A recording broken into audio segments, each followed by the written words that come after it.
ସକାଳୁ ସକାଳୁ ରାୟବାଦ୍ର ବାବୁ ଘର ଛାଡିକି ପଳେଇଲେ। ଘର ଛାଡିକି ମାନେ ଫିଲ୍ଡ ୱାର୍କ ରେ ଗଲେ। ଏବେ ଝିଅ ଆଉ ଡାଡିଙ୍କ ଦାୟିତ୍ୱ ସମ୍ପୂର୍ଣ୍ଣ ଭାବରେ ମୋ ଉପରେ। ଲାଡୁଲ ସେପଟେ ଖେଳୁଥିଲା ବେଳେ ଏପଟେ ଡାଡିଙ୍କ ପସନ୍ଦର ଛୁଇଁ ସାରୁ ବଡି ବାଇଗଣ ତରକାରୀ ବନେଇ ଦେଇଥିଲି। ଡାଡି କଣ କହୁଛନ୍ତି ଶୁଣନ୍ତୁ।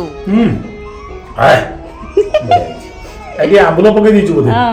ବଢିଆ ସେଇଥିପାଇଁ ଖାଇବା ପିଇବା ସରିଲା। ସନ୍ଧ୍ୟାବେଳେ ସମସ୍ତେ ବାହାରିକି ଚାଲିଲ ରୀମାଙ୍କ ଘରକୁ। କାହିଁକି ନା ସେଠି ଆଜି ହଉଥିଲା ସୁନ୍ଦରକାଣ୍ଡ। ଡାଡିଙ୍କୁ ଅଭିଷେକ ବାବୁ ନେଇଗଲେ। ଆମେ ମା ଝିଅ ଯାଇଥିଲୁ ସାଙ୍ଗ ସହିତ। ସେଠି ପହଞ୍ଚୁ ପହଞ୍ଚୁ ସାଙ୍ଗେ ସାଙ୍ଗେ ଆରମ୍ଭ ହେଇଯାଇଥିଲା ପବିତ୍ର ସୁନ୍ଦରକାଣ୍ଡ ପଠନ।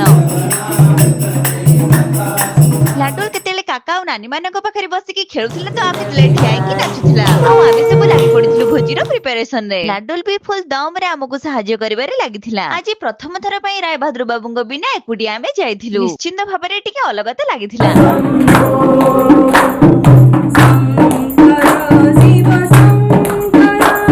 ସୁନ୍ଦରକାଣ୍ଡ ସରିଲା ପରେ ଭଜନ ହେଇଥିଲା ଆଉ ତାପରେ ଖାଇବାର ବନ୍ଦୋବସ୍ତ କରାଯାଇଥିଲା।